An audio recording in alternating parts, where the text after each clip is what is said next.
জুলাই গণঅভ্যুত্থানের 1 বছর পূর্তি উপলক্ষে সারা দেশব্যাপী আমরা দেশ গড়তে জুলাই পদযাত্রা কর্মসূচি নিয়েছি।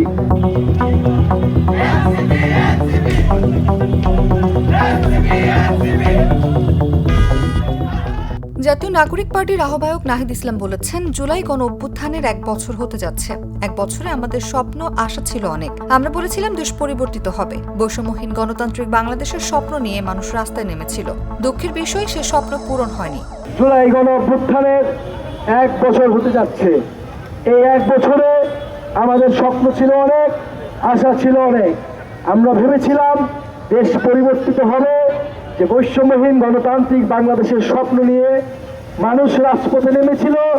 দিনাজপুরের সন্তানেরা গুলি বুকে নিয়েছিল, সেই স্বপ্ন পূরণ হবে। কিন্তু দুঃখের বিষয়, সেই স্বপ্ন সম্পূর্ণভাবে পূরণ হয় নাই।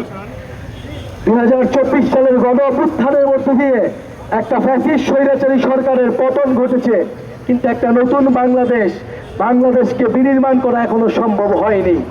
বাংলাদেশে মানুষ রাস্তায় নেমে এসেছিল নতুন কাঠামোর জন্য, নতুন দেশের জন্য। একটি দলকে সরিয়ে আরেকটি দলকে বসানোর জন্য নয়। আমরা সেই জুলাই গণঅভ্যুত্থানের স্বপ্ন বাস্তবায়নের রাস্তায় নেমেছি। আমরা দেখতে পাচ্ছি যে সেই স্বৈরাচারী সরকারের, সেই ফ্যাসিস্ট সরকারের কাঠামোকে এখনো রেখে দেওয়ার চেষ্টা করছে। সেই আগের সিন্ডিকেট, সেই আগের দুর্নীতিবাজ, সেই আগের লুটেরাদের সেভ করার চেষ্টা করা হচ্ছে। প্রিয় বন্ধুগণ, আমরা বলতে চাই যে বাংলাদেশের মানুষ, বাংলাদেশের ছাত্র তরুণরা রাজপথে নেমে এসেছিল নতুন কাঠামোর জন্য, নতুন রাষ্ট্র, নতুন দেশের জন্য। সেই একটা দলের পরিবর্তে কেবল আরেকটা দল বসানোর জন্য নয়।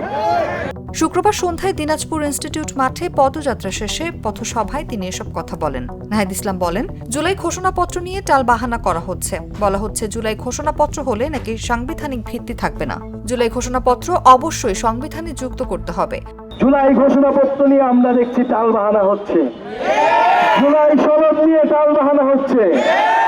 বলা হচ্ছে জুলাই ঘোষণাপত্রে নাকি কোনো সাংবিধানিক ভিত্তি থাকবে না। জুলাই ঘোষণাপত্র অবশ্যই সংবিধানে যুক্ত করতে হবে।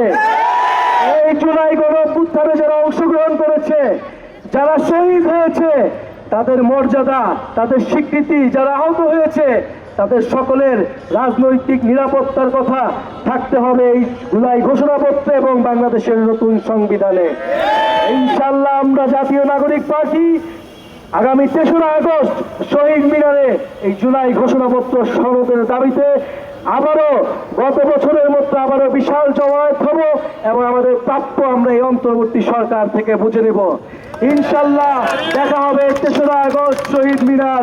আগামীর বাংলাদেশ তরুণদের হাতেই হবে। পথসভায় এনসিপির সদস্য সচিব আক্তার হোসেন, মুখ্য সমন্বয়ক নাসির উদ্দিন পাটোয়ারি, যুগ্ম সদস্য সচিব তাসনিম জারা, উত্তরাঞ্চলের মুখ্য সংগঠক সার্জিস আলম, দক্ষিণাঞ্চলের মুখ্য সংগঠক হাসনাত আব্দুল্লাহ, সিনিয়র যুগ্ম মুখ্য সমন্বয়ক আব্দুল হান্নান মাসুদ প্রমুখ উপস্থিত ছিলেন।